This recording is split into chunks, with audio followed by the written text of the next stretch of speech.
असताना विठ्ठल सहकारी साखर कारखान्याचे चेअरमन अभिजित पाटील यांनी असा आरोप केलेला आहे की विरोधक आहेत ना आपल्याला पतपुरवठा करत आहेत। याबद्दल तुमचं काय मत आहे? साखर कारखान्याचे चेअरमन अभिजित धनंजय पाटील, त्यांचे संचालक मंडळ आणि कार्यकारी संचालक, त्याचबरोबर साखर आयुक्ताचे सर्व अधिकारी असतील, त्यानंतर विशेष लेखापरीक्षक वर्ग 1 निकाळजे साहेब असतील, त्या सर्वांनी मिळून, सर्वांच्या संगणमताने मिळून शासनाकडून मिळालेल्या NCDC संस्था नवी दिल्ली शासनाकडून मिळालेल्या थकखानी रुपी 347,67 लाख रुपयांचा अपहार केलेला आहे संगणमताने, असा आमचा त्यांच्यावर स्पष्ट आरोप आहे। आणि आम्ही त्यांच्यावर आरोप केल्यानंतर आम्ही आंदोलन करतो आणि आमच्या हक्कासाठी उपोषण करतोय। आम्ही आमरण अन्नत्यागाचं उपोषण करायला बसलेलो आहे इथं, तरीसुद्धा आम्ही पत्रकार परिषद घेतल्या। त्याच्या अगोदर आम्ही त्यांना खुलासा मागितला की बाबा तुम्ही 347 कोटी कुठून नेले याचा खुलासा करा, परंतु अद्याप हे चेअरमन महोदय खुलासा करण्यासाठी तयार नाहीत। परंतु उलट ते आमच्यावर आरोप करत सुटलेत की विरोधकांना पतपुरवठा करतात, विरोधकांची फूस आहे। जर आज कामगारांचं वय पहा, 60 वर्षापेक्षा जास्त वय आहे, त्यांना काय लागत नाही सांगा मला? दवाखाना आहे, त्यांचं मुलांची काय अडचणी असतील, घरच्या काय अडचणी असतील, त्या भागवण्यासाठी ते त्यांचे उंबरटे झिजवले, परंतु त्यांनी त्या टाका सूर लागू दिला नाही। त्यांनी उडवाउडवीची उत्तरं दिली। 347 कोटी व्यापारीसाठी 59,75 लाख रुपये आणले आणि कामगारासाठी 41 कोटी 87 लाख रुपये आणले, परंतु त्यातला 1 रुपयासुद्धा न देता या सर्वांनी मिळून त्या रकमेचा अपहार केला आहे। आणि उलट चेअरमन म्हणतात की तुम्ही विरोधकांची फूस आहे, तुम्हाला विरोधक पतपुरवठा करतात। चेअरमन महोदयाने पहिलं हे मला सांगावं, आरोप करण्याच्या ऐवजी तुम्ही 347 कोटी रुपये नेले कुठं आणि नंतर तुम्ही आमच्यावर खुशाल आरोप करा। अगोदर या सर्व सभासदांचे, कामगारांचे, व्यापाऱ्यांचे सर्व देणी तुम्ही द्या आणि नंतर तुम्ही जनतेसमोर येऊन माना की हे विरोधकांनी केलं। आज तुम्ही सत्तेत आहात।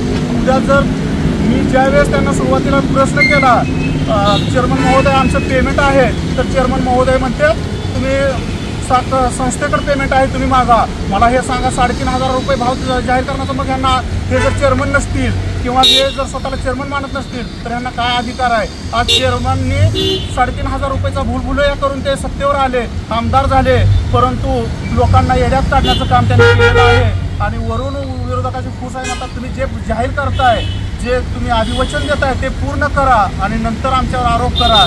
जर लक्षात घ्या, आम्हाला परवासुद्धा म्हणजे पत्रकार परिषद घेतली, त्यांना विरोधकाची फूस आहे। आम्ही पत्रकार परिषद घ्यायला गेलो त्यावेळेस आम्ही एस टीनं गेलो, प्रत्येक जण तिथून रिक्षा करून तिथं पत्रकार परिषदेला हजर झाला। एवढी तर आमची नक्कीच ऐपत आहे की आम्ही 4 पैसे खर्चून आम्ही आमच्या न्याय हक्कासाठी आम्ही लढू शकतोय, परंतु ह्याच्याखाली इतका आमदार आहे की त्यांना सांगणंसुद्धा कठीण झालं आहे। ज्यावेळेस आम्ही 1 महिनाभर पत्रकार परिषद घेऊन 347 कोटीचा खुलासा मागतोय, परंतु हे चेअरमन महोदय खुलासा करण्यास तयार नाहीत आणि उलट ते कामगाराला दमदाटीची भाषा करतायत। जर तुम्ही तिकडं जाल, हे करा, तुम्ही त्यांच्यामध्ये कशाला मिसळा लागलाय, काय करायला लागलाय तुम्ही? इथं साखर आयुक्ताकडे पैसे मिळतात का? मग तुम्ही जर पैसे नाहीत म्हणजे आम्हाला उलट प्रश्न करता साखर आयुक्ताकडे जाऊन तुम्ही काय करणार आहात? मग आम्हाला असाच त्यांना सवाल करायचा, जर तुमच्याकडे जर ते सॉल्व्ह होत नसेल तर मग आम्ही न्याय हक्क कुणाकडे मागायचा? परंतु जे न्याय हक्क देणार आहेत ते सुद्धा तुमच्या पाठीवर पांघरून घालतायत। तुमच्या गेलेल्या गैरव्यवहारावरती, अपहारावरती पांघरून जर घालत असतील तर आम्ही न्याय कुणाकडे मागायचा आहे? ते कामगारांनी कुणाकडे बघायचं आहे? मला असंच म्हणायचं आहे, जर आमच्यासाठी आणलेले पैसे जर नाही दिले तर आम्ही आमरण अन्नत्याग उपोषण करत आहोत आणि जर हे तुम्ही नाही दिलं तर आम्ही अन्नत्याग उपोषण, आमरण उपोषण जे आहे ते आम्ही असं कंटिन्यू चालू ठेवणार आहे। जोपर्यंत आम्हाला न्याय मिळणार नाही, आमचे पैसे आमच्या खात्यावर जमा होणार नाही, तोपर्यंत आम्ही इथून जागा अजिबात सोडणार नाही। अभिजित पाटील तुम्हाला भेटले होते का? कामगारांना भेटले होते का? व्यापाऱ्यांना भेटले होते का? काय तुमचं बोलणं चालतं का अभिजित पाटलाबरोबर? अभिजित पाटलांनी कामगारांना बोलवून घेतलं, 347 कोटी आलं म्हणून सांगितलं, अजून 80 कोटी येणार आहे म्हणून सांगतायत का? अजून 80 कोटी रुपयाचा त्यांना अजून अपहार करायचा राहिला आहे का? मला असा त्यांना सवाल करायचा आहे। ते कामगारांना भूलभुलैया करतायत, फसवापासून उडवाउडवीची उत्तर देत आहेत, चुकीची माहिती देत आहेत. अजून आम्हाला 80 कोटी येणार आहे, तर मग मी तुमचं त्यातून देणं देतो. मला त्यांना एक विचारायचं आहे, 347 कोटी तुम्हाला दिले, त्यातले तुम्ही कामगारांना, व्यापाऱ्यांना, जे बँकांची देणे आहेत त्यातले किती दिली, मला त्याचा अगोदर खुलासा करा. आणि उलट मला त्यांनी छातीठोकपणे सांगावं, तुमच्या पत्रकारासमोर येऊन सांगावं की मला या ठिकाणाहून 80 कोटी येणार आहेत. मी त्याचं सुद्धा ते जे सांगतायत ते कसं खोटं आहे ते सुद्धा मी तुम्हाला कागदोपत्री सगळं सिद्ध करून दाखवायला तयार आहोत. अभिजित पाटील आणि त्यांचे समर्थक म्हणतायत हे जुनी देणी आहेत, याबद्दल तुमचं काय मत आहे? हो, आमची नक्कीच जुनी देणी आहेत. कामगारांनी सुद्धा अगोदर काम केलेलं आहे. ते रिटायरमेंट तुम्ही याच्या अगोदर झाले आलेले आहेत, परंतु तुम्ही यांची देणी देण्यासाठी शासनाला लोन प्रपोजल सादर करताय. साखर आयुक्त तुम्हाला त्याची शिफारस करतायत. साखर आयुक्तांनी तर 309 कोटीची शिफारस केली होती, परंतु तुमच्या मॅनेजमेंटने 347 कोटी रुपये मंजूर करून आणले. हे सुद्धा आमच्या गुलदस्त्यात आहे. साखर आयुक्त म्हणतात 309 कोटी द्या, तर तुम्ही 347 कोटी मंजूर कसं काय करून आणू शकताय? बरं ठीक आहे, आणली ते आणू द्या, चांगली गोष्ट आहे, संस्थेचा फायदा होतोय, संस्थेला 4 पैसे मिळालेत. परंतु हे 4 पैसे तुम्ही ज्यांच्यासाठी आणलेले आहेत, कामगाराला मिळालेले 41 कोटी 87 लाख असतील, व्यापाऱ्याला मिळाले 59 कोटी 75 लाख रुपये असतील, त्यातले कितीतरी मला सांगावं.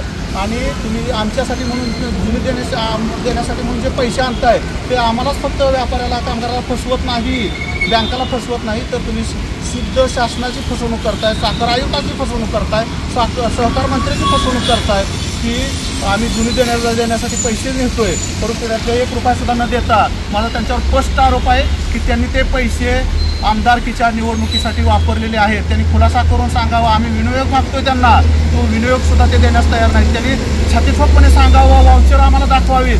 347 कोटी ज्या बँकेत तुमचे जमा झालेत तिथून ते पैसे वर्ग कसे झाले त्याचा सुद्धा त्यांनी खुलासा करावा. आणि आम्ही नुसता त्यांचा खुलासा मान्य करणार नाही, तर आम्ही आमची मागणी मान्य केलेली आहे. त्याप्रमाणे बँक वाउचर, त्यांची मंजुरीची बिलं आणि बँक स्टेटमेंट सहित आता त्याचा खुलासा करावा, अशी आमची स्पष्ट मागणी आहे त्यांच्याकडे.